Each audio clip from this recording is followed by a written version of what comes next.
नमस्कार, news special में आप सभी का स्वागत है। मैं हूं आपके साथ अंजलि आनंद। ड्रग्स के मामले में एनसीबी के आरोपों में घिरे आर्यन खान के केस में अब नया मोड़ आ गया है। ड्रग्स केस में वसूली कनेक्शन का दावा किया जा रहा है और दावा करने वाला कोई और नहीं, वो शख्स है जिसे एनसीबी ने गवाह बनाया था, प्रभाकर राघोजी सैल। इस शख्स का आरोप है कि एनसीबी ने उससे खाली पेपर पर दस्तखत करवाया और आर्यन की रिहाई के लिए 18 करोड़ में डील हुई।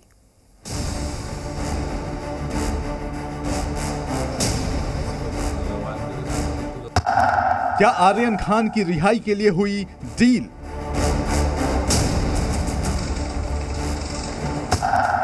क्या आर्यन को रिहा करने की कीमत है 18 करोड़?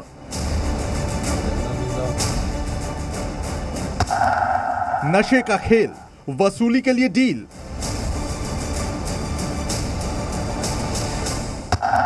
ड्रग्स केस का वसूली कनेक्शन क्या? प्रभाकर राघोजी, किरण गोसावी, सैम डिसूजा, पूजा डडलानी, इन 4 किरदारों के इर्द गिर्द ड्रग्स केस में हजारों सवाल उठ खड़े हुए हैं। और ये सवाल खड़े हुए हैं प्रभाकर राघोजी सैल के नए खुलासे से। खुलासा क्या है, विवाद क्यों है और क्यों ड्रग्स केस में अब वसूली कनेक्शन को लेकर विवाद बढ़ा हुआ है? ये जानने से पहले ये जान लीजिए कि आखिर कौन है प्रभाकर राघोजी सैल। आर्यन खान के साथ सेल्फी लेती इन तस्वीरों को लेकर पहले भी मामला गर्मा चुका है। आर्यन खान के साथ इस तस्वीर में दिख रहा शख्स है किरण गोसावी। एनसीपी नेता नवाब मलिक ने गोसावी को बीजेपी का कार्यकर्ता बताकर आरोप लगाए थे और प्रभाकर राघोजी सैल इसी किरण गोसावी का बॉडीगार्ड बताया जा रहा है। एनसीबी ने प्रभाकर गोसावी को इस केस में अपना पंच गवाह बनाया है, लेकिन 13 मिनट के वीडियो और एक हलफनामे के जरिए प्रभाकर राघोजी ने एनसीबी के अधिकारी समीर वानखेड़े को कटघरे में खड़ा कर दिया है। प्रभाकर राघोजी का कहना है कि एनसीबी ने उससे सादे कागज पर दस्तखत लिए और पंचनामा पेपर बताकर उसका साइन करवाया था।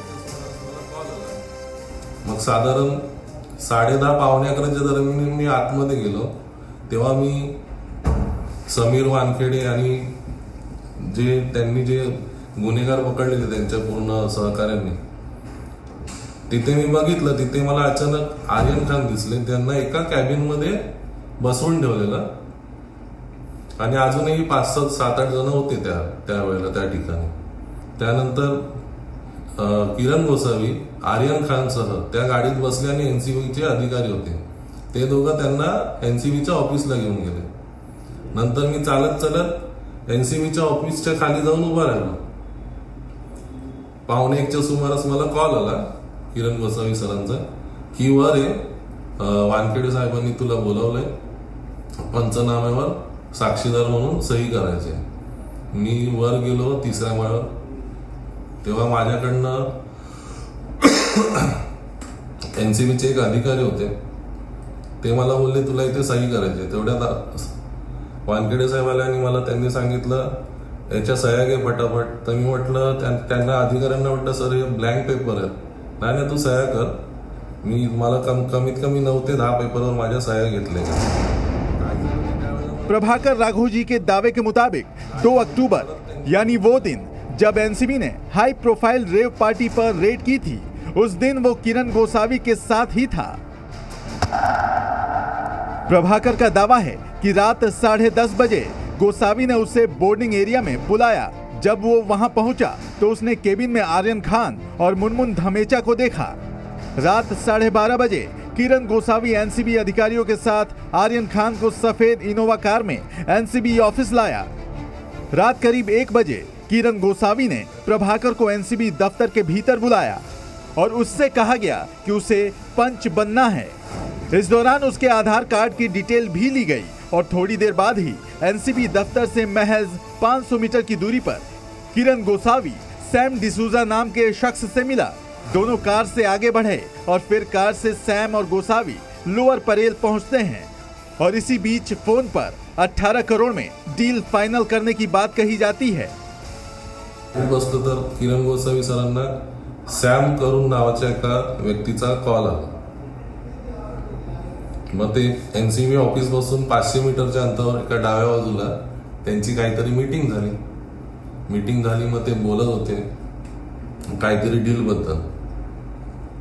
की त्यानंतर परत 4:30च्या सुमारास तेच सॅम आणि किरण गोसावी त्यांची वेगळी गाडी होती, इनोवा क्रिस्टा होती सफेद रंगाची, आणि अचानक त्या गाडीच्या मागे निळ्या कलरची मर्सिडीज आली. मी बघितलं जाऊन तर त्या गाडीमध्ये SRKची जी मॅनेजर होती ती बसलेली. मग ह्या तिघांमध्ये मीटिंग झाल्या आणि त्याच्यामध्ये काय झालं ते त्यावेळेला मला कळलं नाही. तर मग गाडीमधून परत त्यांनी फोन केला की 25चा बॉन्ड टाक, लास्ट 18ला कर, कारण की 8 समीर वानखेडे साहेबांना जाणार आहे आणि 10 आपल्याला वाटून घ्यायचे. एवढं मी त्यांचं फोनवरचं संभाषण ऐकलं. जी न्यूज इन आरोपों की पुष्टि नहीं करता है, लेकिन प्रभाकर राघोजी के आरोप बेहद गंभीर हैं। प्रभाकर राघोजी का दावा है कि उसी दिन सैम डिसूजा, किरण गोसावी की मुलाकात शाहरुख खान की मैनेजर पूजा डडलानी से भी हुई। पूजा डडलानी नीले रंग की मर्सिडीज कार में आई थी।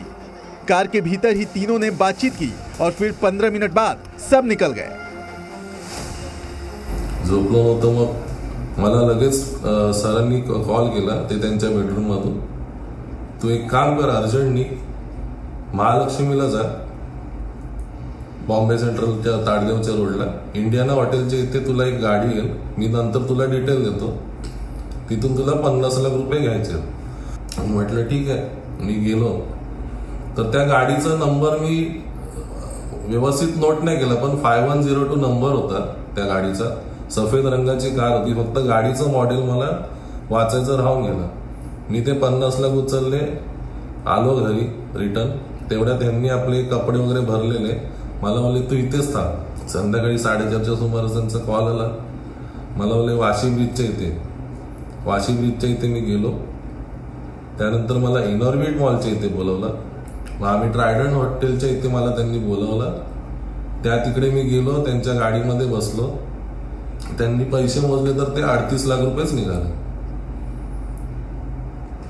मग मला त्यांनी विचारलं भाई इसमें तो 38 लाख सी है। इन तमाम आरोपों के सामने आने के बाद जोनल जो डायरेक्टर हैं समीर वानखेड़े, उन्होंने इन तमाम आरोपों को सिरे से नकार दिया है। प्रभाकर राघोजी ने अपनी जान का डर बताया है। उसका कहना है कि किरण गोसावी गायब है और अब उसे भी खतरा महसूस हो रहा है। हालांकि इन आरोपों पर समीर वानखेड़े की ओर से भी सफाई दी गई है। एक प्रेस रिलीज जारी कर एनसीबी ने इस मामले में जरूरी एक्शन लेने का भी दावा किया है। मुंबई से अंकुर त्यागी के साथ ब्यूरो रिपोर्ट, जी मीडिया। आर्यन खान पर एनसीबी के एक्शन के बाद से ही महाराष्ट्र में राजनीति गरमाई हुई है। एनसीपी नेता और महाराष्ट्र सरकार में मंत्री नवाब मलिक कई बार एनसीबी के एक्शन और नियत पर सवाल उठा चुके हैं और अब प्रभाकर राघोजी के खुलासे के बाद एनसीपी का हमलावर होना लाजमी है। पर यहां सवाल यह है कि आखिर क्या है आरोपी की सच्चाई, और क्योंकि समीर वानखेड़े और नवाब मलिक दोनों कह रहे हैं सत्यमेव जयते।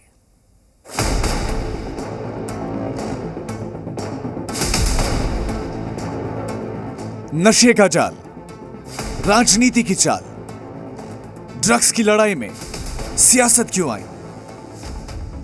पहले समीर वानखेड़े ने कहा सत्यमेव जयते, माझी शुभेच्छा आणि सत्यमेव जयते। अब नवाब मलिक ट्वीट कर रहे हैं सत्यमेव जयते, जीतेगा तो सत्य ही। पर सच है क्या? किसके आरोपों में दम है और किसके दावे बेदम हैं? मुंबई में हाई प्रोफाइल रेप पार्टी पर एनसीबी की रेड के बाद अब पूरा देश सच जानना चाहता है। फिलहाल सच दूर है, लेकिन आरोपों की बौछार है। देश की सेवा करने के लिए, ईमानदारी से काम करने के लिए, ड्रग्स हटाने के लिए अगर वो मुझे जेल में डालना चाहते हैं तो मैं उसे स्वागत। रेव, रेड और राजनीति, ये 3 शब्द माया नगरी की सुर्खियों में है। एनसीबी ने मुंबई की रेप पार्टी में फिल्म स्टार शाहरुख खान के बेटे आर्यन खान को गिरफ्तार किया। आर्यन अभी आर्थर रोड जेल में ही है, लेकिन इस बीच एनसीबी के ड्रग्स विरोधी अभियान को लेकर सियासत सरगर्म हो गई है। महाराष्ट्र सरकार के मंत्री नवाब मलिक और समीर वानखेड़े आमने सामने हैं। नवाब मलिक ने पहले फ्लेचर पटेल नाम के शख्स का जिक्र किया और कई गंभीर आरोप जड़ दिए। सवाल ये है कि इंडिपेंडेंट पंच आप बात करते हो और फ्लेचर पटेल 3 मामले में आपका पंच है। आपके परिवार के साथ फोटो निकालकर लेडी डॉन माय सिस्टर इस तरह की चीज़ें करता है। हम जवाब चाहते हैं कि वानखेड़े साहब, आपका फ्लेचर पटेल का क्या रिश्ता है? नवाब मलिक ने अपने ट्वीट में एक महिला की तस्वीर भी दिखाई। वो समीर वानखेड़े की बहन यास्मीन वानखेड़े थी। नवाब मलिक ने दावा किया कि फ्लेचर 3 मुकदमों में एनसीबी की तरफ से गवाह है और फ्लेचर यास्मीन को मुंह बोली बहन कहता है। लेकिन नवाब मलिक ने फ्लेचर पटेल और वानखेड़े परिवार के कथित संबंधों को लेकर भी सवाल उठाए। एनसीपी नेता और महाराष्ट्र सरकार में मंत्री नवाब मलिक ने एक अधिकारी का नाम लिया और पूरी एनसीबी को कटघरे में खड़ा करने की कोशिश की। लेकिन यास्मीन वानखेड़े और फ्लेचर पटेल दोनों ने नवाब मलिक को जवाब दिया।